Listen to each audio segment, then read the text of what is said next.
Hey guys, आज जो अपन पढ़ने वाले हैं that is your accounting standard 17 that is called segment reporting. Okay, तो ये जो अकाउंटिंग स्टैंडर्ड है आपका सीए इंटर में है, आपके एडवांस अकाउंट में। एडवांस अकाउंट में बहुत सारे अकाउंटिंग स्टैंडर्ड है, आपको जैसे पता है।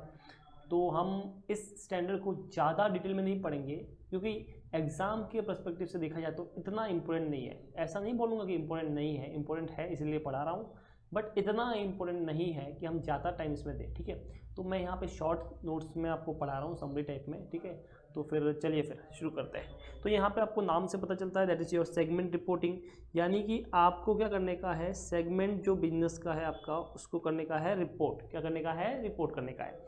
तो यहाँ पे देखिए segment means what, that is a component और डिवीजन ऑफ एन एंटिटी। ठीक है, तो यहाँ पे जो भी कंपोनेंट या डिवीजन जो होता है ना आपका, उसे अपन क्या बोलेंगे? सेगमेंट। सर ये अकाउंटिंग स्टैंडर्ड का ही को पढ़ने का, क्यों पढ़ने का? तो मैंने आपको बोला देखो, मान लो कि आप हो एक कंपनी के मैनेजर। कौन हो आप? कंपनी के मैनेजर हो। ठीक है, आपके पास बहुत सारे कैंडिडेट आए। ठीक है, आप फाइनेंस डिपार्टमेंट में हो, आप फाइनेंस डिपार्टमेंट का हेड हो और बहुत सारे यहाँ पे कैंडिडेट आए जो चार्टर्ड अकाउंटेंट है और आपको उनका इंटरव्यू लेने का है, बराबर है। तो मान लो ये जैसे आ गया एक बंदा, ये गोलू आ गया, ये मोलू आ गया। ठीक है, तो यहाँ पे अलग अलग लोग आ रहे हैं। तो यहाँ पे जैसे मान लो 2 लोग आ गए आपके पास, दोनों में से एक का सिलेक्शन करने का आपको। Okay, you are the head of this finance department.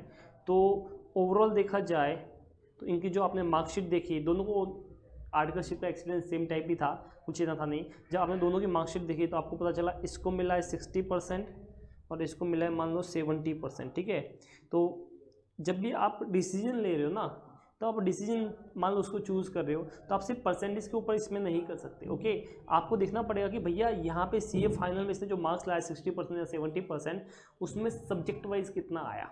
तो जैसे मान लो ये जो बंदा है इसको एफआर में, ठीक है, आया आउट ऑफ द 100 मान लो 70 आया। ठीक है, बाकी मान लो जैसे सपोज करो इसका में इसको 45 ही आया। ओके, जो नॉर्मली होता है। अब ये जो बंदा है ना, इसको मान लो एफ आर में 48 आया, बट इसको इसका में, ठीक है, इसको आया था मान लो 72। तो अब देख सकते हो आप यहाँ पे ऑब्वियसली आप फाइनेंस डिपार्टमेंट के हेड हो और आपको बंदा जो चाहिए वो फाइनेंस के लिए चाहिए। ठीक है, तो आप जो सेलेक्ट करोगे वो किसको करोगे बताओ? किसको सेलेक्ट करना चाहिए? सर इस बंदे को सेलेक्ट करना चाहिए। ठीक है, क्योंकि इसको एफ आर यानी फाइनेंस में इसको अच्छे खासे मार्क्स आए दैट इज 70 और इस बंदे को कम आए। तो आपने जब डिसीजन लिया तो आपने भी क्या किया, ओवरऑल टोटल को नहीं देखा, यहाँ पे क्या किया आपने, पर्टिकुलरली डिवीजन वाइज देखा है। डिवीजन यानी कि आपने सब्जेक्ट वाइज यहाँ पे देखा है। ठीक है, सेम बिजनेस होता है, क्या होता है? बिजनेस होता है। तो बिजनेस में भी अपने को बहुत सारे डिसीजन लेने पड़ते हैं। एक कंपनी है जमूरा लिमिटेड, क्या नाम है? जमूरा लिमिटेड। ठीक है, इस कंपनी का अलग अलग डिवीजन है। मान लो ए डिवीजन, बी डिवीजन। तो ये मान से ये फूड प्रोडक्ट में भी करता है डील। ठीक है, ये इलेक्ट्रॉनिक गैजेट में भी करता है, ये और फर्नीचर में भी करता है। तो इसका जो एक डिपार्टमेंट है मान लो A B C D. Okay, like DMart में कैसे होता है आपको पता हो, ग्राउंड फ्लोर पे क्या होता है? ठीक है, जैसे ग्रोसरी आइटम, सेकंड फ्लोर पे क्लोथ आइटम होता है और फाइनली ऊपर फर्स्ट थर्ड फ्लोर पे क्या होता है? फर्नीचर वाला आइटम होता है। तो मान लो इसी तरह यहाँ पे जमूरा लिमिटेड अलग डिवीजन है, कंपोनेंट्स है। तो यहाँ पे इसको 100 करोड़ का प्रॉफिट हो रहा है, इधर 200 करोड़ का प्रॉफिट हो रहा है। बट जो सी डिपार्टमेंट है इसमें 250 करोड़ का लॉस है। क्या है?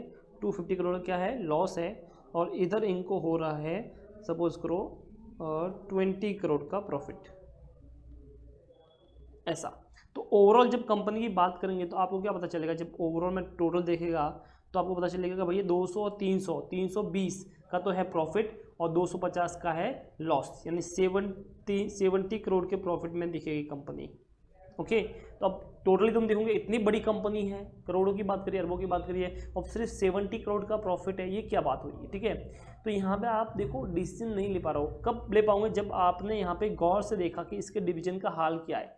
तो यहाँ पे आप देख सकते हो कि अगर ये कंपनी इस लॉस को हटा देती, ठीक है, मतलब सी डिवीजन को यहाँ पे बंद कर ले, इन दैट केस क्या होगा कि मान लो सेम सिचुएशन बनती है और सेम नेक्स्ट टाइम भी सेम टाइप का प्रॉफिट होता है। तो 100 करोड़, 200 करोड़ एंड 20, यानी टोटल 320 करोड़ का प्रॉफिट हो जाएगा अपनी कंपनी दिखाएगी। तो आप देख सकते हो ग्रोथ कितनी हो जाएगी। ओके, तो ये कब पॉसिबल होगा, जब आप डिवीजन वाइज रिजल्ट दे पाओगे तब, अदरवाइज नहीं। ओवरऑल से हर जगह पे काम नहीं होता है, ठीक है। तो ऑब्वियसली आपको पता है बड़ी बड़ी कंपनियां होती हैं, हिंदुस्तान लीवर है तो वो कितने प्रोडक्ट में काम करती है, वो आइसक्रीम का भी होता है, फूड आइटम भी होता है, मेकअप आइटम भी होता है, ब्यूटी आइटम भी होता है, तो यहाँ पे बहुत सारे आइटम्स होते हैं। तो हम जो जजमेंट होगा ना वो सिर्फ एक पर्टिकुलर टोटल को देख के नहीं ले सकते, हमको उसका डिपार्टमेंट वाइज देखना पड़ता है, ठीक है। तो ये था आपका कंपोनेंट्स या डिवीजन, ठीक है। चलो अब यहाँ पे दे रखा है कि भाई AS17 है क्या, तो segment reporting that is AS17 prescribe the principle for the reporting in respect of the component and division. तो ये कंपोनेंट और डिवीजन का जैसे आपको रिपोर्टिंग करना है ना, उसका प्रिंसिपल के बारे में ये बताता है कि कैसे आपको रिपोर्टिंग करना चाहिए, दैट इज योर AS17। अब यहाँ पे सेगमेंट को दो पार्ट में बांटा गया है, 2 टाइप्स के सेगमेंट को बोला गया है। फर्स्ट जो आपके प्रोडक्ट या सर्विस की बेस पे होता है, जिसको अपन बोलते हैं बिजनेस सेगमेंट। क्या बोलते हैं, business segment. The second is geographical segment, जिसमें आप एरिया वाइज बोलते हो कि भैया इस एरिया में आपका ये है, इतना है, ठीक है। जैसे इंडिया, आउट ऑफ इंडिया, ठीक है, ओवरऑल वर्ल्ड, तो अपना बिजनेस US में है, UK में है, जैसे मैकडोनल्ड हो गया। तो आप देख सकते हो कि यहाँ पे ओवरऑल वर्ल्ड कर रहा है। तो अगर एक बंदा मान लो एक्सपोर्ट करता है, ठीक है, तो अगर मैं नॉर्मल बोलूँ कि इसका टर्नओवर इतना है, बंदा एक्सपोर्ट कर रहा है, आपको कोई टेंशन नहीं होगी। पर जिस कंट्री में कर रहा है, ठीक है, अगर वहाँ के उसका 90% दूसरी कंट्री में, पर्टिकुलर एक कंट्री में हो रहा है, दैट इज ये मान लो US, ठीक है, ये चाइना। तो सपोज करते हैं अपना जो एक्सपोर्ट हो रहा है वो 90% कहाँ पे हो रहा है, जनरल लिमिट का चाइना में हो रहा है, बाकी 10% जो है वो इंडिया, UK वहाँ पे हो रहा है। तो अब आप समझ सकते हो कि चाइना और इंडिया की अभी कंडीशन अच्छी नहीं है, और अब मान लो एक्सपोर्ट गवर्नमेंट ने वॉर का कर दिया और एक्सपोर्ट बंद हो गया, तो अब समझो कंपनी की हालत क्या होगी। तो आपको ज्योग्राफिकल एरिया वाइज भी आपको चाहिए कि भैया कहाँ पे कितना हो रहा है। तो यहाँ पे मैंने बोला बिजनेस सेगमेंट मतलब क्या, कि भाई means component involve in the production of goods और rendering of service having a separate risk and reward compare to others. तो हम सेगमेंट तभी अपन बोलेंगे किसी को जब उसके रिस्क एंड रिवॉर्ड को हम सेपरेट कर पाएंगे। क्या कर पाएंगे, सेपरेट। जैसे मैंने बोला कि यहाँ पे अब हमने बात की चाइना की, तो भाई अपना जो 90% होता है तो वो 90% अपना निकाला ना, अगर वो अपने रिस्क भी निकाला और रिवॉर्ड भी निकाला कि भैया इतना इससे रिस्क अपना है, इतना इसका रिवॉर्ड है, मतलब सेल्स परचेज सब अपना निकल रहा है पर्टिकुलर चाइना से, तो हम बोल सकते हैं। पर आपको आइडिया ही नहीं कि आपका जो गुड्स है वो कहाँ पे जाता है, ठीक है। इन दैट केस हम उसको सेगमेंट नहीं बोलेंगे, ठीक है। मतलब आप क्या करते हो, गुड्स एक बंदा उसको देते हो और वो बंदा पता नहीं कितने लोगों को देता है, ठीक है। तो आपको कुछ आइडिया नहीं कि आपका गुड्स जो है सेल इंडिया में हो रहा है, आउट ऑफ इंडिया हो रहा है, ठीक, कहाँ पे हो रहा है हमको पता नहीं। जैसे मैं मान लो एक वीडियो डालता हूँ यूट्यूब पे, अब मुझे पता नहीं कि वो कहाँ पे हो रहा है, मतलब वो किसी वेबसाइट पे चल रहा है और या पर्टिकुलर किसी ऐप में भी चल रहा है, या फिर मान लो इंडिया में है या आउट ऑफ इंडिया है, ठीक है। मैं मानता हूँ कि मुझे यूट्यूब से कुछ इन्फॉर्मेशन नहीं मिलती, सपोज करो ऐसा सीन है। इन दैट केस मैं इसको सेगमेंट नहीं बोल सकता क्योंकि मुझे पता नहीं है कि मेरा वो वीडियो कहाँ पे चल रहा है। तो अगर सेम हम अगर उसके रिस्क एंड रिवॉर्ड को अपन बोल पाएंगे, अलग अलग सेपरेट कर पाएंगे, तभी हम सेगमेंट बोलेंगे। और अगर आप उसके प्रोडक्ट और सर्विस के बेस पे अगर आप उसको डिफरेंट कर पाओगे तो उसे अपन बोलेंगे बिजनेस सेगमेंट। आई होप आपको ये समझ में आ गया होगा। नाउ ज्योग्राफिकल सेगमेंट में क्या होता है कि भैया एरिया वाइज होता है, ठीक है, in India, out of India, वो सब अपन बात कर रहे हैं। तो यहाँ पे हो सकता है कंट्री वाइज हो सकता है स्टेट वाइज हो, तो कुछ भी हो सकता है, लाइक एरिया वाइज, कोई पर्टिकुलर कंट्री नहीं बोला यहाँ पे वर्ड, ठीक है। तो हम यहाँ पे एरिया वाइज की बात कर रहे हैं। अब समझिए आप कि सर इसका मतलब मैं जितने भी प्रोडक्ट में काम कर रहा हूँ या जितनी भी सर्विस दे रहा हूँ, क्या सारे के सारे मेरे सेगमेंट रिपोर्टेबल है, क्या हर बंदे को रिपोर्ट करना पड़ेगा? Answer is no. सबसे पहले तो आपको है ना, जो लेवल 1 की एंटिटी है, आपने पढ़ा होगा, तो लेवल 1 की एंटिटी को रिपोर्ट करना पड़ता है, ठीक है। मतलब बहुत बड़े लोग, ठीक है, उनको ही अपने को रिपोर्ट उनको करना पड़ेगा सेगमेंट वाइज, हर किसी को करने का कुछ काम नहीं है। अब यहाँ पे जो अपना रिपोर्टेबल होगा, तो क्या, चलो मैं बड़ी एंटिटी है, ठीक है, मान लो मैं रिलायंस है, मैं टाटा है, तो इन दैट केस क्या होगा, क्या सर मैं हर प्रोडक्ट का रिपोर्ट करूँ, हर सर्विस का रिपोर्ट करूँ, हर एरिया का रिपोर्ट करूँ? Answer is no. Answer is no. There are some rules जिसके हिसाब से अपन करेंगे, रिपोर्ट करेंगे। चलिए फिर तो हम पढ़ते हैं कि भैया रिपोर्टेबल सेगमेंट मीन्स, पहले पढ़ते हैं what is the meaning of reportable segment. मतलब सर आप कब किसी को रिपोर्टेबल सेगमेंट बोलोगे? तो मैंने बोला segment in respect of which segment information has to disclose in the financial statement. कि जब आप अपने फाइनेंशियल स्टेटमेंट प्रिपेयर करते हो ना, उस टाइम में जब आप सेगमेंट वाइज रिपोर्टिंग करते हो ना, उसी को क्या बोलेंगे? सेगमेंट रिपोर्ट, ठीक है। तो रिपोर्टेबल सेगमेंट बोलते हैं। तो how to identify the reportable segment, अब अपने को भाई ये प्रॉब्लम है कि आप कैसे आइडेंटिफाई करोगे कि कौन सा रिपोर्टेबल है कौन सा नहीं है। If any of the following condition, if any of the following, कितना अच्छा वर्ड है, एनी ऑफ द, यानी कोई भी, जरूरी नहीं है फर्स्ट सेकंड है सारी, कोई भी एक हुई, मतलब मान लो फर्स्ट में नहीं हुआ तो सेकंड में, सेकंड में नहीं हुआ तो थर्ड में, कहीं पे भी हो गया तुम रिपोर्टेबल तो रिपोर्टेबल हो। तो if the any of the following condition satisfied then such segment must be considered as a reportable. Okay, चलिए the first condition is revenue based condition. तो भैया ये क्या बोलता है कि हमको कौन सी सेगमेंट को रिपोर्ट करना चाहिए जो इंपॉर्टेंट होता है। तो यहाँ पे जो अकाउंटिंग स्टैंडर्ड क्राइटेरिया माना ना, वो बोलता है कि आपका जो भी रेवेन्यू रहेगा, क्या रहेगा, आपका टोटल कंपनी का सेगमेंट रेवेन्यू रहेगा, टोटल जितने सेगमेंट है उन सबका रेवेन्यू रहेगा, उसका 10% या ज़्यादा, 10% और मोर। ओके, तो यहाँ पे 10% और मोर, 10% है तो भी रिपोर्टेबल है और ज़्यादा है तो भी रिपोर्टेबल है। तो अगर तुम्हारा किसी भी सेगमेंट का, ठीक है, रेवेन्यू जो है, टोटल तुम्हारा जो सेगमेंट रेवेन्यू उसका 10% या ज़्यादा हुआ तो that is your reportable segment. अब यहाँ पे क्या चीज़ें इंक्लूड है क्या नहीं है, तो देखिए सेगमेंट रेवेन्यू में इंक्लूड है डायरेक्ट सेल, जो भी आप सेल करते हो वाला, इंटर सेगमेंट सेल भी इंक्लूड है। यस सर, अगर आपने किसी दूसरे सेगमेंट को भी सेल किया तो वो भी पार्ट माना जाएगा आपका इसका। ओके, एंड अपोर्शन सेल्स, तो यहाँ पे 3 तरह की सेल्स, तीनों की तीनों क्या है, इसके पार्ट मानी जाएगी। जैसे एक एग्जाम्पल मैंने यहाँ पे दे रखा है, एग्जाम्पल नंबर 1 कि भैया मान लो अपना जो 4 सेगमेंट है, A B C and D, 4 segment है, बराबर है। आपने एक्सटर्नल सेल कितना किया, 200, 270, 50 और 60, इतना ए बी सी डी ने सेल्स किया है। नाउ एक कुछ इंटर सेगमेंट सेल नहीं करता है, बट बी करता है, सी भी करता है, डी नहीं करता है। तो मैंने बोला आप जब सेल कंसीडर करोगे ना तो आपको दोनों कंसीडर करने का है। इसका मतलब रियल में ए का टोटल सेल्स कितना हो गया बेटा बताओ, 200, बी का 280, सी का 180 और डी का 60। बोली समझ में आया ये वाला? तो टोटल कितना हो गया, दैट इज योर 720। कितना हो गया, 720। नाउ 720 टोटल सेगमेंट है, इसका कितना परसेंट है, रूल 10%। तो बेटा जिसका भी सेगमेंट का 72 या ज़्यादा सेगमेंट रेवेन्यू होगा उसको अपन रिपोर्टेबल बोलेंगे। तो फर्स्ट ये देखिए टोटल की हम बात कर रहे हैं, तो आपको इसको कंसीडर करने का है। तो फर्स्ट देखिए 200 क्या रिपोर्टेबल होगा, answer is yes, yes this is the reportable segment. ठीक है, तो ये रिपोर्टेबल हो गया ए वाला। बी यस ये भी रिपोर्टेबल है, सी ये भी रिपोर्टेबल, बट डी नहीं भैया, वो 60 आ रहा है उसका, टोटल अपने को 72 चाहिए, आंसर इज नो, तो डी रिपोर्टेबल नहीं है। ओके, हम बाकी कंडीशन भी देखेंगे, बट मैं यहाँ पे इस एग्जाम्पल में से आपको ये बता रहा हूँ कि आपको कौन सी सेल्स लेनी चाहिए और कैसे रिपोर्टेबल इस कंडीशन में होगा कि नहीं होगा। Okay, that is the first condition, that is called revenue based condition. चलिए जी, आई होप आपको ये समझ में आ गया होगा। Now second is your segment result based condition, यानी कि अब बात कर रहे हैं रिजल्ट की। रिजल्ट मतलब रेवेन्यू माइनस एक्सपेंस, जिसे अपन प्रॉफिट नॉर्मल लैंग्वेज में बोलते हैं। तो अगर बोलता कि अगर तुम्हारे टोटल सेगमेंट रिजल्ट का, टोटल सेगमेंट जो भी आपका रिजल्ट रहेगा, अगर आपका किसी भी पर्टिकुलर सेगमेंट का रिजल्ट उसके 10% या ज़्यादा है तो अपन उसे क्या बोलेंगे, रिपोर्टेबल सेगमेंट। बट यहाँ पे रिजल्ट देखो पॉजिटिव भी हो सकता है, नेगेटिव भी हो सकता है, प्रॉफिट भी हो सकता है, लोअर भी लॉस भी हो सकता है। तो मैं प्रॉफिट अलग से कंसिडर करेगा, फिर लॉस को अलग से करेगा। मतलब समझिए, सबसे पहले आपको टोटल प्रॉफिट निकालना पड़ेगा सब सेगमेंट का और टोटल लॉस निकालना पड़ेगा। उसके बाद whichever is higher, whichever is higher होगा ना उसको कंसिडर करेंगे। याद रखना, विच एवर इज हायर, ठीक है, लोअर मत लेना, हायर। तो विच एवर इज हायर होगा उसको अपन कंसिडर करेंगे। ओके, फिर उसका 10% निकालेंगे। तो जैसे कि यहाँ पे दे रखा है आपके पास, यहाँ पे देखो 1 2 3 4 5 और 6 सेगमेंट है, टोटल 6 सेगमेंट। इनका प्रॉफिट देखिए, फर्स्ट प्रॉफिट में, सेकंड लॉस में, थर्ड प्रॉफिट लॉस प्रॉफिट। तो आप देख सकते हो मैंने यहाँ पे टोटल का दे रखा कि आपके जो प्रॉफिट वाले आप उनको सेपरेट लीजिए, लॉस वाले को सेपरेट लीजिए। तो मैंने प्रॉफिट वाले ले लिए A C D F, इन सबका टोटल है 160 और लॉस वाला है मेरा 40 80, यानी इनका लॉस है 120। Now whichever is higher 160, तो मैं जो कंसिडर करूंगा 10% वो करूंगा 160 का 10%। ओके, यानी 16।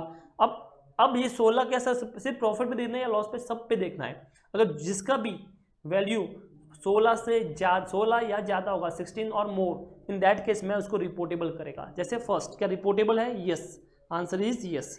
तो देख लीजिए मैं इसका लिख देता हूँ, answer is yes. Second yes, third yes, fourth yes, yes, no, last 10 है तो रिपोर्टेबल नहीं है।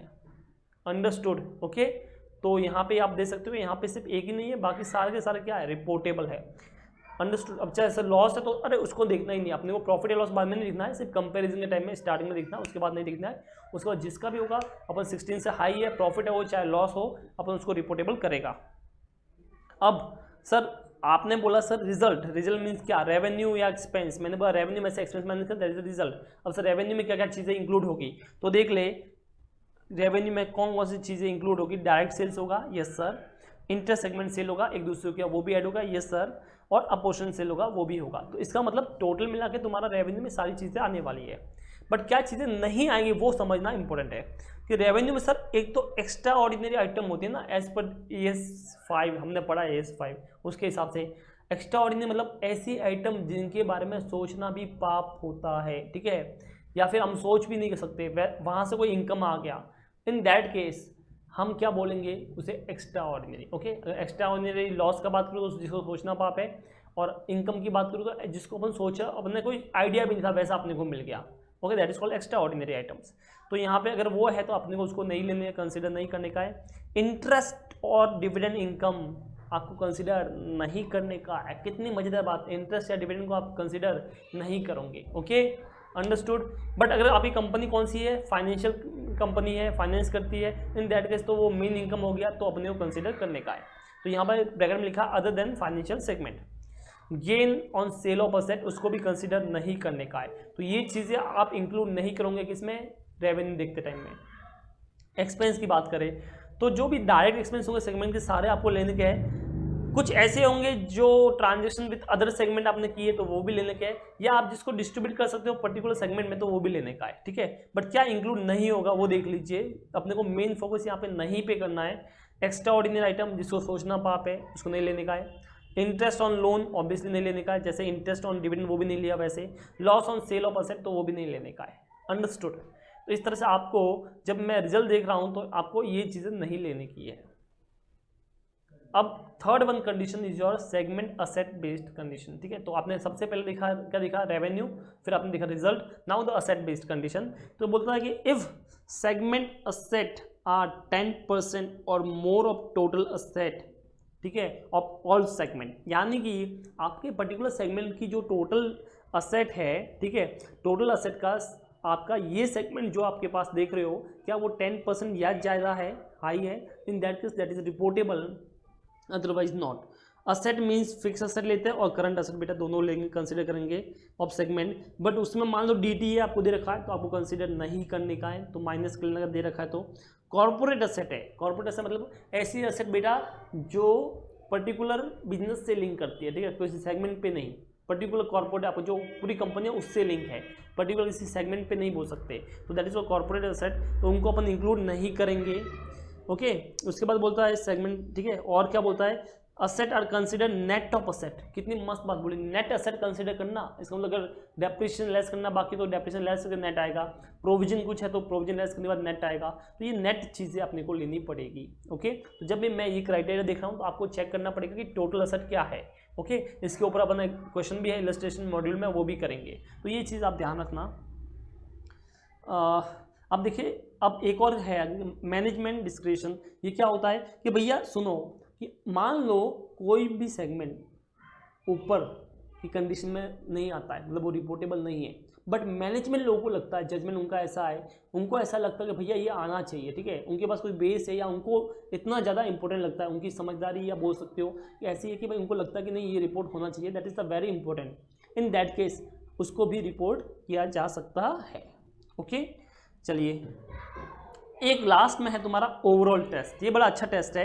ये क्या बोलता है, इफ़ जितने भी आपने रिपोर्टेबल आपने निकाल दिए, भैया इतने में रिपोर्टेबल हो रहे हैं, बराबर है, ऊपर कंडीशन के हिसाब से आपने रिपोर्टेबल निकाल दिए।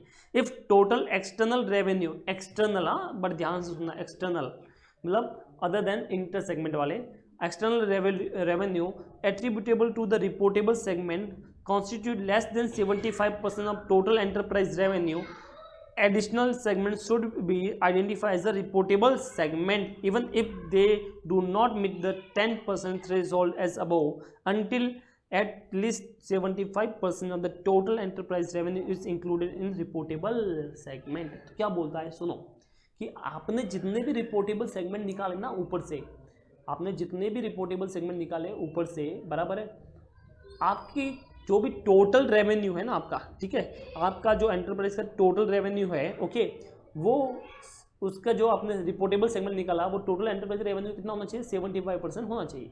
अगर नहीं हो रहा है तो क्या, तो आपको दूसरे सेगमेंट को भी जो कंडीशन फॉलो नहीं करते हैं उनको भी एज ए रिपोर्टेबल लेना पड़ेगा।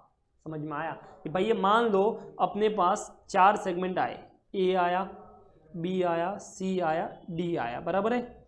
इसका जो रेवेन्यू आया 10 आया, इसका 20 था, इसका 5 था और इसका 10 था, सपोज करो ऐसा सीन था, बराबर है। तो कितना होता है 20, 30, 40, 45, 45 का टोटल तुम्हारा हो गया। अब तुम्हारी जो एंटरप्राइज उसका टोटल रेवेन्यू जो है सपोज करो कितना है, 100 है। तो क्या ये आपका जो रिपोर्टेबल सेगमेंट हो रहा है क्या वो 75% के बराबर हो रहा है क्या? Answer is no. In that case जो दूसरे सेगमेंट थे, मान लो ई एफ जी एच, उनको उनमें से मैं किसी को भी उठा ला सकता हूँ, मैनेजमेंट उठा सकता है, क्योंकि टोटल आपका कितना होना चाहिए, 75% होना चाहिए। That is called overall test. ये कब होगा, सबसे लास्ट में आपको करने का है। Now one more thing, that is called comparative test. ये क्या है कि भैया मान लो ऐसा है कि लास्ट ईयर मतलब प्रीवियस ईयर कोई सेगमेंट आपका रिपोर्टेबल था ऊपर की कंडीशन के हिसाब से, चाहे 10% ऑफ रेवेन्यू हो या रिजल्ट हो या असेट हो, कोई भी हो, तो वहाँ पे वो रिपोर्टेबल था। तो इस साल भी वो रिपोर्टेबल होगा, चाहे वो ऊपर की कंडीशन फॉलो करता है कि नहीं करता है। इसका मतलब जो प्रीवियस ईयर में रिपोर्टेबल था वो करंट ईयर में भी क्या होगा, रिपोर्टेबल होगा। अंडरस्टूड। अब सर तो फिर वो नेक्स्ट ईयर भी होगा क्या? नहीं, ऐसा जरूरी नहीं है। कि सपोज करो अपना एक सेगमेंट था ए, बराबर है, वो प्रीवियस ईयर में था रिपोर्टेबल क्योंकि उसने क्राइटेरिया फुलफिल किया था, जो भी 10% वाला था ये वाला। अब ये था 2018 सपोज करो, आज बेटा है अपना 2019। आज जो ए वाला है वो क्राइटेरिया सेटिस्फाइड नहीं करता है, ठीक है, वो 10% ज़्यादा नहीं है, लेकिन फिर भी मैं इसको क्या करूँगा, रिपोर्टेबल सेगमेंट में बोलूँगा। क्या बोलूँगा इसे? रिपोर्टेबल सेगमेंट बोलूँगा, क्योंकि प्रीवियस में था तो इस टाइम भी होना चाहिए। बट क्या यही सेगमेंट 2020 में भी होगा? Answer is no. तो सर लास्ट ईयर तो था ये 2019 में, मैंने बोला आपको देखना पड़ेगा 2019 में क्यों था, क्या वो कंडीशन सेटिस्फाई करने की वजह से था या वो प्रीवियस ईयर रिपोर्टेबल था इसकी वजह से था। तो यहाँ पे इसने 2019 में वो कंडीशन सेटिस्फाइड नहीं की है। ये क्यों रिपोर्टेबल था? क्योंकि वो 2018 में था। तो अब बार बार थोड़ी चलेगा, अदरवाइज तो अगर आप ऐसा चलाओगे तो जो सेगमेंट एक बार रिपोर्टेबल हो गया वो तो जिंदगी भर रहेगा। ऐसा नहीं होता, वो सिर्फ नेक्स्ट ईयर तक रहेगा। उसके बाद अगर यहाँ पे 2019 में उसने क्राइटेरिया सेटिस्फाइड किया है तो बात अलग है, नहीं किया तो भूल जाओ। अंडरस्टूड। इसका मतलब वो सिर्फ नेक्स्ट ईयर तक ही रिपोर्टेबल रहेगा। अगर इस टाइम अपने को रिपोर्टेबल सेगमेंट लिया है तो वो नेक्स्ट ईयर भी रहेगा, बट उसके बाद रहेगा कि नहीं रहेगा वो अपन नहीं बोल सकते। अंडरस्टूड। तो ये आपके थे सारे टेस्ट जिसमें वो रिपोर्टेबल होगा कि नहीं होगा। अब हम समझते हैं, देखो रिपोर्टेबल आप सेगमेंट की बात करते हो दो तरह के होते हैं, प्राइमरी और सेकेंडरी। तो प्राइमरी जो भी होगा उसमें क्या होगा, आपको किन किन चीज़ों को रिपोर्ट करना है वो देखते हैं। तो यहाँ पे देखिए टोटल जो रिपोर्ट करने वाली बातें हैं वो टोटल 7 पॉइंट है जो आपको ध्यान में रखने हैं। फर्स्ट है सेगमेंट रेवेन्यू, तो आपको सेगमेंट का रेवेन्यू रिपोर्ट करना पड़ेगा। सेगमेंट रिजल्ट, उसको आपको रिपोर्ट करना पड़ेगा। सेगमेंट का असेट जो है उसको रिपोर्ट करना पड़ेगा। सेगमेंट की लायबिलिटी, तो रेवेन्यू, रिजल्ट, असेट, लायबिलिटी, ठीक है, 4 चीज़ें होगी। फिर कैपिटल एक्सपेंडिचर, 5वां डेप्रिसिएशन और नॉन कैश एक्सपेंसेस। इन सब को कैपिटल एक्सपेंडिचर मतलब असेट कोई परचेस किया है, ठीक है, तो आपका आएगा। तो यहाँ पे आप देख सकते हो टोटल मिला के 7 चीज़ें जो आपको रिपोर्ट करनी है। अब मान लो जो अपना क्वेश्चन आएगा वो कैसे अपन उसको सॉल्व करेंगे इस फॉर्मेट में, तो मैं बता देता हूँ आपको यहाँ पे। तो सबसे पहले अपने को क्या करने का पड़ेगा कि जो भी सेगमेंट की रेवेन्यू है, ठीक है, चाहे इंटरनल हो या एक्सटर्नल हो, आप यहाँ पे लिख देना कि भैया इसकी इंटरनल एक्सटर्नल टोटल इतनी सेल है। तो ये एक तरह से टोटल आ गई, ठीक है, कि इंटरनल टोटल इसकी इतनी है, ये इतनी है। तो आपने टोटल सेल्स ले ली, लेकिन आपको पता है कि आपने डिपार्टमेंट में भी पढ़ा होगा कि जब आप सेल्स ओवरऑल सेल्स रिपोर्ट करते हो तो एक दूसरे को ट्रांसफर की हुई सेल्स रिपोर्ट नहीं करते हो, वो एलिमिनेट हो जाती है। तो यहाँ पे भी जो एक दूसरे डिपार्टमेंट को की है ना, that is called inter segment sales, उसको एलिमिनेट करना पड़ेगा, तब जाके तुम्हारे पास ये नेट सेल्स आएगा। क्या आएगा? नेट सेल्स, नेट रेवेन्यू आएगा। अंडरस्टूड। तो ये तो काम यहाँ पे खत्म हो गया ना। सेकंड सेगमेंट रिजल्ट, ठीक है, रिजल्ट आपको पता है रेवेन्यू माइनस एक्सपेंस, तो वो रिजल्ट जो था ये तीनों आपके यहाँ पे आ जाएंगे। तो ये तुम्हारा टोटल क्या आ गया, रिजल्ट आ गया। लेकिन ऑब्वियसली एक चीज़ समझना कि जब आप शेयर होल्डर को ये दिखाओगे सेगमेंट रिपोर्टिंग, तो पता है वो एक चीज़ कंपैरिजन करेंगे कि क्या, जैसे मुझे दिखा तो मैं एक चीज़ कंपैरिजन करा, क्या यहाँ पे जो प्रॉफिट दिख रहा है वो उसके जो बुक्स ऑफ अकाउंट में मेन P&L में जो प्रॉफिट है वो अलग तो नहीं, तो डर जाएंगे वो। तो हम क्या करेंगे, सेगमेंट वाइज तो दिखा रहे हैं बट उसको एंड में रिकंसाइल भी करेंगे किसके साथ, जो तुम्हारा मेन P&L रहेगा उसके साथ। तो अपने को उसको उसके साथ क्या करना पड़ेगा, रिकंसाइल भी करना पड़ेगा। तो हम उसको रिकंसाइल भी करेंगे, ठीक है, कि आपका मेन जो है उसके साथ मैच होना चाहिए एट दी एंड, सारे असेट, सारे लायबिलिटीज, सारे इनकम, सारे एक्सपेंस, ठीक है, उस हिसाब से। तो यहाँ पे ताकि क्या शेयर होल्डर को बिलीव नहीं उठेगा, तो मेन चीज़ों पर अपन क्या करेंगे, रिकंसाइल भी करेंगे। तो यहाँ पे देखो ये तो सेगमेंट का रिजल्ट आ गया, बट ये उससे मेन से रिकंसाइल नहीं होगा। तो हम क्या करेंगे, जो एक्सपेंस या इनकम अनएलोकेटेड थे, जैसे एक्स्ट्रा ऑर्डिनरी आइटम हो गया, इंटरेस्ट हो गया, डिविडेंड हो गया, ठीक है, जो अपन ने वहाँ पे कंसीडर नहीं किया था उनको अभी कंसीडर करेंगे। तो मान लो इनकम है तो अपन ऐड कर लेंगे और एक्सपेंस है तो लेस कर देंगे, नॉर्मल वे। तो यहाँ पे जो भी अनएलोकेटेड आइटम थे ना, वो आप क्या करो, प्लस माइनस कर लो। तो जिससे क्या होगा, तुम्हारा ये आ जाएगा प्रॉफिट आफ्टर टैक्स। क्या आएगा, प्रॉफिट आफ्टर टैक्स, जो आपका मैच होगा, जो आपका मैच होगा with your main profit after tax, ठीक है, मेन प्रॉफिट एंड लॉस के उससे मैच हो जाएगा। तो ये तो प्रॉफिट की बात होगी। अब हम बात करेंगे असेट की। तो सेगमेंट असेट आपके पास होगा, यस सर। तो उसमें क्या क्या आएगा, फिक्स असेट आएगा, यस सर। उसके बाद आता है net current asset. Net current asset बोलो या नेट वर्किंग कैपिटल बोलो, एक ही बात है। इसका मतलब होता है तुम्हारा करंट असेट में से करंट लायबिलिटीज माइनस कर लो, that is called net current asset, ठीक है। करंट असेट में से करंट लायबिलिटीज माइनस कर लो तो आएगा नेट करंट असेट या नेट वर्किंग कैपिटल। तो इसका मतलब हमने क्या क्या लिया, हमने फिक्स असेट भी लिया, हमने करंट असेट भी लिया, हमने करंट लायबिलिटीज भी लिया। तो इस तरह से ये तुम्हारी क्या आ गई, टोटल असेट आ गई। क्या आ गई, ये तुम्हारी टोटल असेट आ गई। इसी तरह तुम्हारी सेगमेंट लायबिलिटीज भी आएगी, तो सेगमेंट की लायबिलिटीज आ गई। अब इसमें ऑब्वियसली जो अनएलोकेटेड लायबिलिटी थी, जो आपने कहीं पे नहीं ली थी, याद है, प्रोविजन नहीं लिए थे आपने, या फिर मान लो आपने ये क्या बोलते टैक्स का प्रोविजन नहीं लिया था, ओके, डेफर्ड टैक्स नहीं लेता, तो वो सब अभी जो लायबिलिटीज ऊपर नहीं ली थी वो अभी ले लो। तो ये तुम्हारी क्या आ जाएगी, टोटल लायबिलिटी आ जाएगी। क्या आएगी, टोटल लायबिलिटी आ जाएगी। अंडरस्टूड। अब कैपिटल एक्सपेंडिचर जो तुम्हारा है, डेप्रिसिएशन जो है, नॉन कैश एक्सपेंस अगर है तो बेसिकली यहाँ तक मेन रहता है, 4 पॉइंट मेन होते हैं, 5, 6 एंड 7, ठीक है, कभी मिल भी सकते, कभी नहीं भी मिल सकते, बट आई थिंक 4 तो अपने को मिलेंगे ही मिलेंगे। तो इस तरह से क्या हो गया, मेन हो गया आपका, क्या हो गया बताइए, कैसे आपका प्राइमरी आपको रिपोर्ट करना है, ठीक है। सेकेंडरी में ठीक है, सेल्स है, रेवेन्यू, ये सब रिपोर्ट करना है, 3 चीज़ें हैं टोटल, तो आप देख लेंगे आप, ठीक है। तो इसमें कुछ है नहीं। तो बेसिकली ये सारी चीज़ें हैं जो अपने को मेन थी। अब अपन सीधा कहाँ पे चलेंगे पता है, अब हम सीधा चलेंगे यहाँ पे ICAI के मॉड्यूल में। तो यहाँ से स्टार्ट होता है AS 17। मैं आपको बता चुका, लेवल 1 एंटिटीज होता है, नॉन SMCs होता है, उनके ऊपर एप्लीकेबल होता है। तो ये सब ऑब्जेक्टिव क्या है भैया, मैं आपको ऑलरेडी समझा चुका हूँ। स्कोप क्या है, ठीक है, डेफिनेशन क्या होती है, ये सब आपको पता है। तो ये सब चीज़ें ठीक है, आप भी स्किप कर सकते हो अगर आपके पास टाइम कम है तो, अदरवाइज पूरा कीजिए। सेगमेंट रेवेन्यू क्या होता है, इसमें क्या इंक्लूड नहीं होता है, मैं आपको शॉर्ट में बता चुका हूँ, ठीक है। सिंस कि भाई अपने पास बहुत सारे ऐसे करने को, तो ऑब्वियसली इसको मैं उसी हिसाब से करा रहा हूँ। एलोकेशन हो गया, तो ये सब चीज़ें ठीक है। अब देखिए यहाँ पे जो मेन चीज़ें मैं बता देता हूँ आपको, ये देखिए प्राइमरी रिपोर्टिंग फॉर्मेट, ठीक है। तो सेगमेंट रेवेन्यू रिजल्ट, ठीक है, सेगमेंट असेट, सेगमेंट लायबिलिटीज, उसके बाद आपका आ गया जो कैपिटल एक्सपेंडिचर, जिसे मैंने शॉर्ट वर्ड बोला कैपिटल एक्सपेंडिचर, फिर मैंने बोला आपका डेप्रिसिएशन और नॉन कैश एक्सपेंडिचर, तो टोटल 7 आइटम होगी। सेकेंडरी सेगमेंट में क्या होता है, सेगमेंट रेवेन्यू होगा आपका, ठीक है, सेगमेंट असेट होगा तुम्हारा, और टोटल जो कॉस्ट है तुम्हारा वो हो जाएगा। तो इस तरह से अपन 3 चीज़ें यहाँ पे रिपोर्ट करते हैं, ओके। अदर डिस्क्लोजर ठीक है।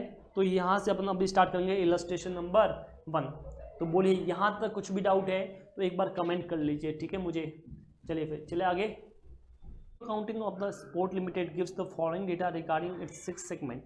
तो यहाँ पे आप देख सकते हो कि स्पोर्ट लिमिटेड के 6 सेगमेंट है, MNOPQR, राइट। सेगमेंट असेट दे रखा है आपको टोटल 200 का, ठीक है, सबका इंडिविजुअल दे रखा है। सेगमेंट रिजल्ट भी है जिसमें प्रॉफिट और लॉस दोनों है, नेट दे रखा है। सेगमेंट रेवेन्यू आपको दे रखा है 300, 620, 80, 60, 80, 60, 1200। The chief accountant is opinion that the segment M and N alone should be reported. तो भैया वो बोल रहे सिर्फ M और N रिपोर्टेबल है, क्या उसकी बात सही है कि नहीं है। हम कभी भी जजमेंट में डायरेक्ट नहीं पहुंचते, हम क्या करेंगे, सबसे पहले अपन लिखेंगे कि भैया कि देखो क्राइटेरिया 3 क्राइटेरिया मेन है, उसके बाद जो मैनेजमेंट समझता है वो वाला और ओवरऑल वाला। तो ये क्राइटेरिया अपन एग्जाम में लिख देंगे 5। देन अपन को क्या करने का है, यहाँ पे अपने को चेक करना पड़ेगा। तो मैं आपको पता है रूल ऊपर समझा चुका हूँ, तो आप वो लिख देना, ठीक है। अब अपने को यहाँ पे समझना कौन सा रिपोर्टेबल होगा कौन सा नहीं होगा। तो फर्स्ट वन जो असेट 200 का टोटल असेट है, यहाँ पे कुछ भी नहीं बोला कि इस असेट में ये इंक्लूड है वो इंक्लूड नहीं है, तो हम जो मानते हैं कि जो दे रखा है वो टोटल सेगमेंट असेट है, कोई प्रॉब्लम उसमें नहीं है। तो 200 का बेटा 10% यानी 20, तो जिसका भी सेगमेंट का 20 या ज़्यादा रहेगा वो रिपोर्टेबल होगा।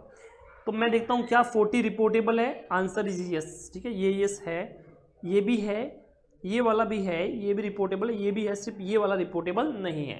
तो आप देख सकते हैं मैंने सर्कल मारना मतलब क्या है, वो रिपोर्टेबल है, अंडरस्टूड। तो मैं यहाँ पे क्या करता है सर्कल जगह टिक मारता है, मतलब रिपोर्टेबल है। तो आप देख लो ये रिपोर्टेबल हो गया, ये भी है, ये भी है, ये भी है, ये भी है, सिर्फ आर नहीं है।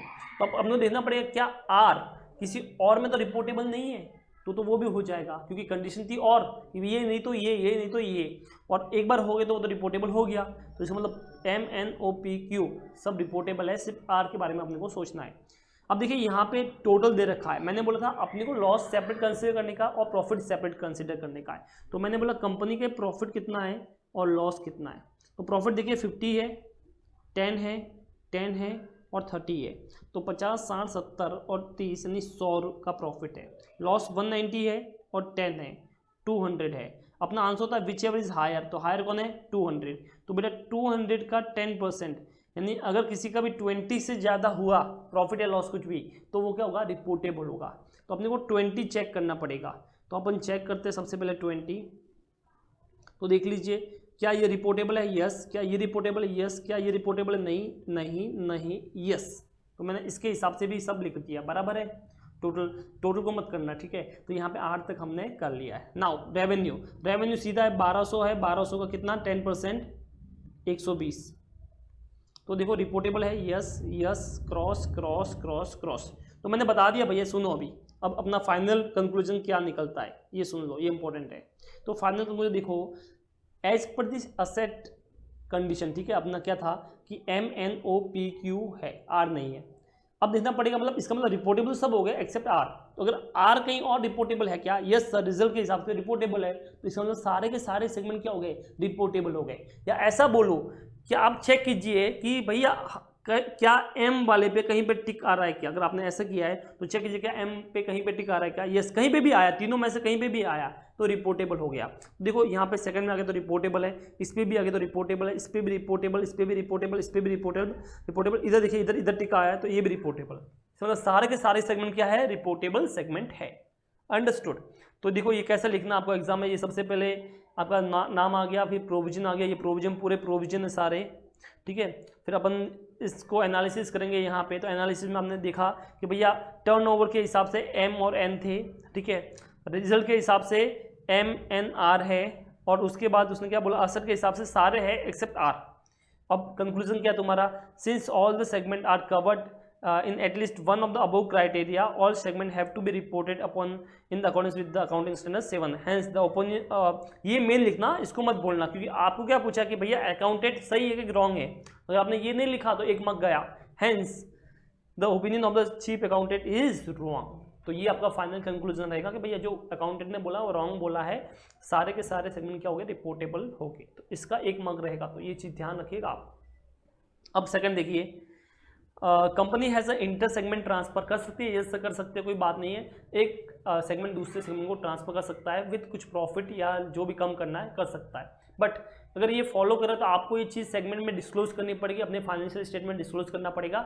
सेकंड थिंग, आपने एक बार फॉलो किया उसी को कंसिस्टेंटली आपको फॉलो करने का है। तो यहाँ पे देखिए, a company has an inter segment transfer pricing policy of charging at cost less 10%।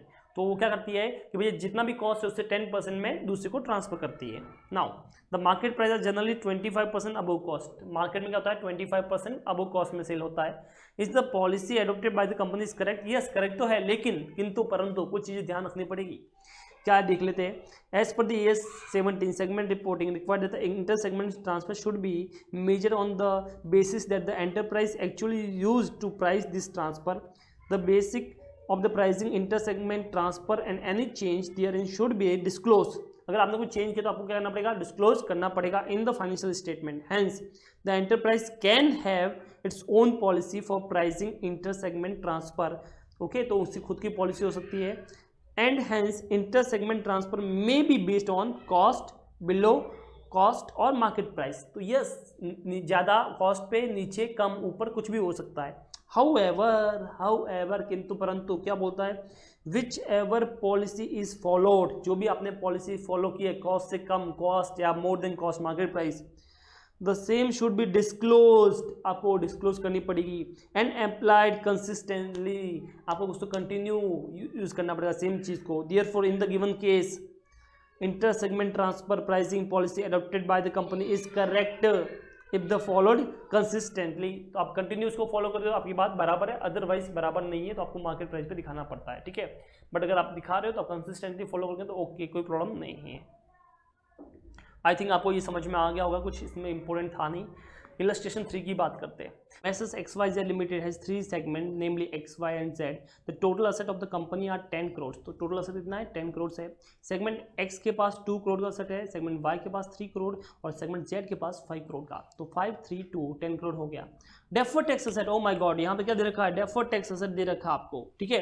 तो आपको पता है डेफर्ड टैक्स तो हम लेते नहीं है, मैंने आपको बताया था पहले, तो अपने को ये इंक्लूड बोला है तो अपने को यहाँ पे माइनस करना पड़ेगा। In the asset of each segment are X के अंदर 0.50, वाई के अंदर 0.40, जेड के अंदर 0.30। The accountant content that all the 3 segment are reportable. बताइए क्या सही बोल रहा है कि नहीं बोल रहा, हमको चेक करना पड़ेगा, हम ऐसे नहीं बोल सकते। तो मैंने बोला देखो भैया, ये एक्स का आ गया, इधर वाई का आ गया, इधर जेड का आ गया, बराबर है। तो मैंने बोला टोटल जो इनकी असेट है वो कितनी है। तो आपने बोला सर देखो टोटल असेट जो है इनकी 235 है, तो 2 करोड़, 3 करोड़ एंड 5 करोड़। माइनस मैंने बोला DTA डेफर्ड टैक्स अलाउ नहीं होता है तो माइनस कर लो। तो 0.5, 0.4, 0.3, 0.5, 0.4, 0.3 ये हो गया।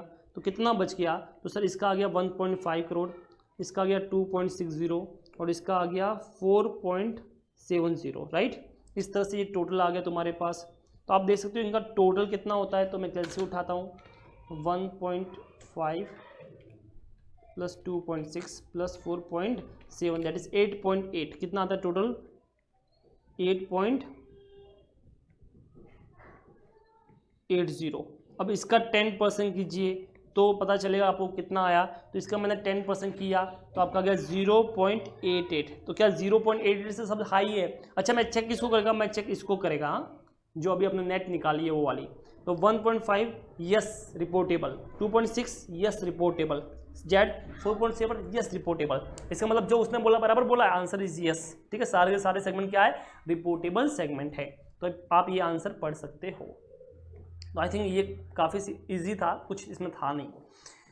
अब जो अपन पढ़ेंगे that is your illustration number 4, उसको पढ़ते हैं। ये अच्छा क्वेश्चन है, मज़ा आएगा इसको करने में, ठीक है। इसमें पूरा जो रियल लाइफ में कितना कैसे रिपोर्टिंग होता है वो है, तो ज़रा हम इसको पढ़ लेते हैं। ओके चलिए फिर। प्रिपेयर अ सेगमेंट रिपोर्ट, ठीक है, फॉर पब्लिकेशन ऑफ डाइवर्सिफायर लिमिटेड। तो यहाँ पे आपको एक रिपोर्ट पब्लिश करना है, मतलब आप एकदम हाई लेवल पे है। From the following details of the company, 3 division है उसके पास, देख लीजिए। फोर्गिंग शॉप डिवीजन, तो फर्स्ट डिवीजन आपका ये रहा। सेकंड इसमें दे रखा है sales to bright bar division, तो ये इंटर सेल हो गया, इंटर सेगमेंट सेल हो गया, बराबर है। Other domestic sale and export, bright bar division second division है, जिसमें आप क्या कर रहे हो, सेल्स कर रहे हो नॉर्मली फिटिंग डिवीजन को, यानी इंटर सेल्स कर रहे हो और एक्सपोर्ट कर रहे हो। उसके बाद फिटिंग डिवीजन दे रखा है, वो सिर्फ क्या कर रहा है, एक्सपोर्ट कर रहा है। उसके बाद यहाँ पे देखिए हेड ऑफिस है तुम्हारे, तीनों डिवीजन हो गए, division 1, 2, 3। Pre tax operating result दे रखा है आपको, head office cost re allocated दे रखा है, इंटरेस्ट कॉस्ट दे रखा है, फिक्स असेट है, नेट करंट असेट है और लॉन्ग टर्म लायबिलिटीज है। तो आपको वो फॉर्मेट याद है क्या जो मैंने बताया था, यस सर। क्या था उसमें, सबसे पहले सर सेगमेंट रेवेन्यू, बराबर है, तीनों सेगमेंट के रेवेन्यू देंगे, चाहे कहीं पे भी किया होगा वो आएगा, सेल्स आएगा आपका और इंटर सेल्स भी आएगा। तो मैं क्या करेगा, मैं देखो मैं सीधा ये टोटल दे रखा है 10,800, 345 और 270, तीनों लिख दूँ क्या। तो मैंने यहाँ पे मान लो तीनों लिख दिया, ठीक है। अब मैं शॉर्ट में बता रहा है, फिर आपको आंसर दिखा देगा। तो यहाँ पे देखिए आपका एफ, बी और एफ, मैं ऐसा लिख देता हूँ शॉर्ट में, एफ ये फर्स्ट है, ये बी और एफ, ठीक है, इसको अपन ए बी सी कंसिडर कर सकते हैं। तो टोटल तुम्हारा जो सेगमेंट सेल्स था वो आ गया, ठीक है, यानी टोटल सेल्स यानी सेगमेंट सेल तुम्हारा सब मिला के आ गया, कितना आ गया 10,800, 345 और 270। आप पूरा लिखना, ओके। सेल्स टू ब्राइट बार यानी इंटर सेल्स आ गया, अदर डोमेस्टिक सेल और एक्सपोर्ट सेल, तो डोमेस्टिक सेल, एक्सपोर्ट सेल और इंटर सेगमेंट सेल्स तीनों आप लिख दो, टोटल आपका ये आ गया। नाउ इसमें से आपको इंटर सेल्स को एलिमिनेट करना पड़ेगा, याद है मैंने लिखा था, एक्स्ट्रा कॉलम था, तो जितना भी आपने इंटर सेगमेंट किया है, कितना किया है बेटा 4575 और यहाँ पे एक और है 45 का, ठीक है, ये वाला आपका क्या है इंटर सेगमेंट सेल है, तो इनको क्या करोगे हटाओगे, तो टोटल कर दो पहले 4575 प्लस 45 दैट इज 4620, तो ये 4620 यहाँ से एलिमिनेट कर लेना, हटा लेना, तो मैं 4620 इधर से हटा लेगा, तो तीनों का टोटल आएगा, उसमें से ये माइनस कर लेना, तब जाके तुम्हारा कंसोलिडेट टोटल आएगा। तो मैं क्या करता हूँ 10,800 प्लस 345 प्लस 270 लेस 4620, तो आंसर आया 6795, कितना आया 6795, that is the my main answer consolidate, ठीक है। तो ये मेरा रेवेन्यू हो गया, देख लेते हैं एक बार। तो ये देखिए आपका आंसर, यहाँ पे देखो पर्टिकुलर्स आ गया, डिवीजन आ गए, इंटर सेगमेंट एलिमिनेशन आ गया, कंसोलिडेटेड टोटल आ गया। अब देखिए यहाँ पे सेगमेंट रेवेन्यू की बात करते हैं, तो सेगमेंट रेवेन्यू जो आपका है वो आपने लिख दिया। अब यहाँ पे थोड़ा आईसीआई का अलग है, अपन टोटल करेंगे, यहाँ पे मैं अलग अलग टोटल नहीं करेगा, डोमेस्टिक हो गया, एक्सपोर्ट हो गया और इंटर सेगमेंट सेल हो गया, ठीक है। आप तीनों लिखो, डोमेस्टिक, एक्सपोर्ट, फिर यहाँ पे एक्सटर्नल सेल्स करने दिखाना तो दिखा दो, वरना तीन ही लिखो ना, डोमेस्टिक, एक्सपोर्ट और इंटरनल। अब यहाँ पे ये टोटल तुम्हारा आ जाएगा जो दे रखा है, मतलब मैं आपको ये बोलने की कोशिश कर रहा हूँ कि भैया ये कॉलम नहीं भी लिखा तो चलेगा, आप सीधा इसको यहाँ से रिमूव कर सकते हो, ये तीनों लिख दो, ओके, जैसा अपना नॉर्मल फॉर्मेट है वैसा अगर याद करना है तो, अदरवाइज लिखोगे तो कोई प्रॉब्लम नहीं है, एक्स्ट्रा लिखने में कुछ प्रॉब्लम नहीं है। तो ये टोटल तुम्हारा रेवेन्यू का 10,800, 345, 270 बराबर है। अब जो आपका इंटर सेगमेंट है उसको एलिमिनेट करना पड़ेगा, क्योंकि जब कंपनी का जो मेन प्रॉफिट एंड लॉस होगा उसमें ये नहीं दिखेगा इंटर सेगमेंट, इसके लिए अपने को क्रॉस वेरीफाई के लिए रिकंसाइल कर रिमूव करना पड़ेगा। तो 4620 रिमूव कर लिया, तो आपका जो आंसर मैंने बोला था 6795, क्या वही आंसर आपको यहाँ पे आया क्या? आंसर इज यस, ये देख सकते हो आप 6795। ओके, आई होप आपको ये समझ में आ गया है। तो ये तुम्हारा बेटा मेन आंसर आ गया। उसके बाद क्या था, याद करो उसके बाद क्या था। तो सर उसके बाद था अपना सेगमेंट रिजल्ट। रिजल्ट यहाँ पे दे रखा है प्री टैक्स ऑपरेटिंग रिजल्ट 240, 30 और 12। तो ये लिख दो पूरा का पूरा ऐसा कैसा 240, 30, 12 नेगेटिव बराबर है 258 आ गया। उसके बाद कुछ ऐसे एक्सपेंस तो जो वहाँ पे नहीं आए, तो यहाँ पे देखो हेड ऑफिस एक्सपेंस जो आपके थे, head office cost re allocated, ये आ जाएंगे। Yes sir 72, 36, 36। तो तीनों का टोटल कर दो क्योंकि अब टोटल कॉलम में चलेगा। 72, 36, 36, ठीक है 144। तो बेटा 144 इसमें क्या हो जाएगा, ऐड हो जाएगा। इंटरेस्ट एक्सपेंस भी क्या होगा, ऐड होगा। तो 6 + 8 + 2 10 और 16, 16 भी क्या कर लो उसमें ऐड कर लो। तो ये दो चीज़ ऐड करनी पड़ेगी, सॉरी लेस करना पड़ेगा बिकॉज एक्सपेंस है अपना। तो ये दोनों लेस कर दो आप। तो यहाँ पे हेड ऑफिस एक्सपेंस लेस हो गया 144 का, और यहाँ पे 16 का ये लेस हो गया। तो नेट तुम्हारा कितना बच गया, प्रॉफिट बिफोर टैक्स 98। यहाँ पे टैक्स के बारे में कुछ भी नहीं है, तो ये अपना फाइनल आंसर होगा, that is profit after tax. Understood. तो यही फॉर्मेट बताया था मैंने आपको, तो ये सीधा आपका हो गया 98।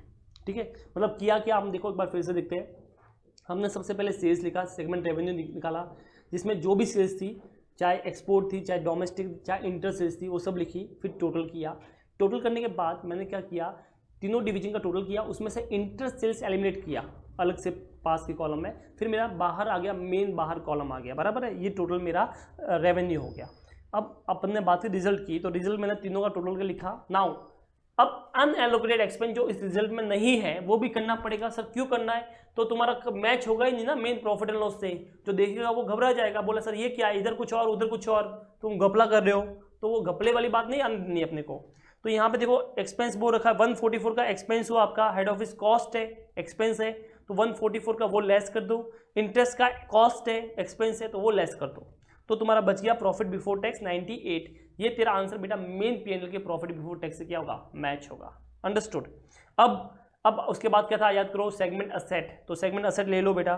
तो ये देखो 360, 180, तीनों के कॉलम में लिख दो 360, 180।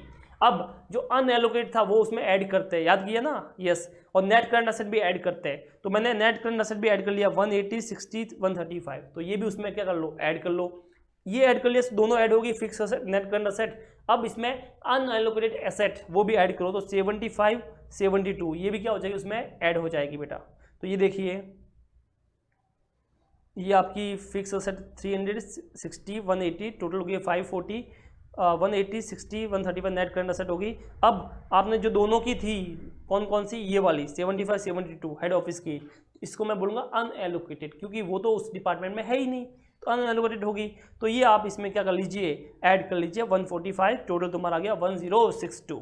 अंडरस्टूड। सेम फॉर लाइबिलिटीज, आपको लॉन्ग टर्म लाइबिलिटीज दे रखा है, कितना है, सेगमेंट का है 30, 15 एंड 180, तीनों को ऐड कर लो, आउटर कॉलम में आ गया। और अनएलोकेटेड है 57, वो उसमें ऐड कर लो, खेल खत्म।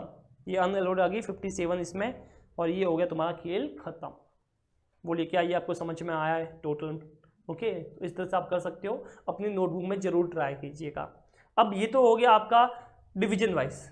अगर इसने एक और चीज़ पूछी है क्या, अगर वो पूछता है एरिया वाइज, तो मैं एरिया वाइज भी बता सकता था। कैसे, यहाँ पे देखो कौन कौन से एरिया आपके, आई थिंक 2 एरिया है, 3 एरिया है टोटल, तो उसको देख लो। सबसे पहले आ गया एक्सटर्नल सेल्स, मतलब एक ही है, होम सेल्स में आपने इतना किया, डोमेस्टिक, फिर एक्सपोर्ट आपने इतना किया है, और एक्सपोर्ट में आपने मालदीव्स में इतना किया है, रवांडा में इतना किया है, टोटल ये आ गया। ओके, तो ये सब क्या था, ओनली जियोग्राफिकल एरिया वाइज था। तो आई थिंक आपको ये समझ में आ गया होगा कैसे रिपोर्ट करना है। ओके, आपका नोट्स वाला फॉर्मेट है, आई थिंक जो मैंने आपको दिया है बेस्ट है, सिर्फ आपको उसमें चीज़ें डालने की है, ऑटोमेटिकली तुम्हारा आंसर आ जाएगा। तो वो जैसे मैं आपको दे सकता हूँ, यहाँ पे बता सकता हूँ, ये देखिए, ये वही फॉर्मेट है, आपको बस इसमें डालने का है, काम खत्म। यहाँ पे कोई कैपिटल एक्सपेंडिचर नहीं था, डेप्रिसिएशन नहीं था, नॉन कैश नहीं था, तो मैंने नहीं लिखा, होता तो टोटल लिखता। अंडरस्टूड। अब बचा है आपका एक आखिरी इलस्ट्रेशन, ठीक है, और फिर तुम्हारा ये हो जाएगा खत्म। चलिए लास्ट इलस्ट्रेशन देख लेते हैं अपन, illustration number 5। Microtech limited produce batteries for scooters, cars and truck. तो यहाँ पे देखिए, एक तो बैटरीज बना रहा है स्कूटर, कार और ट्रक के लिए, and specialised batteries for inverters and UPS. तो एक देखो अलग हो गया, ये इन्वर्टर और यूपीएस अलग थिंग होगी, और स्कूटर कार अलग होगी। How many segment should it have and why, कितने सेगमेंट है ये पूछ रहा है। तो भैया देखा जाए तो 2 तरह के मुझे सेगमेंट दिख रहे हैं, एक तो है ऑटोमोबाइल्स के लिए, और दूसरा है ये batteries for inverter and UPS के लिए, ठीक है। तो 2 तरह के सेगमेंट हो गए, बस वही है, देख लीजिए यहाँ पे। In case Microtech Limited, the basic product is the batteries, but the risk and return of the batteries for automobiles, scooter, car and truck, and the batteries for the inverters and UPS are affected by the different set of factor. In case automobiles battery, the risk and return are affected by the government policy, right? Yes, government बोलेगा automobiles में tax कम कर लिया या वैसा कर ले तो high cell ज़्यादा हो सकता है, कुछ भी हो सकता है। Road condition, qualities of automobiles etcetera, whereas the case of batteries for the inverter and UPS the risk and return are affected by the power conditions, standard of living etcetera. Therefore it can be said that the Microtech limited has 2 business segment, that is automobile sector batteries and batteries for the inverters and UPS. तो देख सकते हो यहाँ पे है तो batteries दोनों, but हमने उसको 2 पार्ट में बांटा है, क्योंकि उनकी कंडीशन ही अलग हो गई ना, उसका जो सेल्स फिर सब अलग चीज़ों पे डिपेंड करता है, इसका अलग चीज़ों पे डिपेंड करता है, तो यहाँ पे 2 सेगमेंट हो गए। अंडरस्टूड। तो आई थिंक आपको ये एएस अच्छे से समझ में आ गया होगा।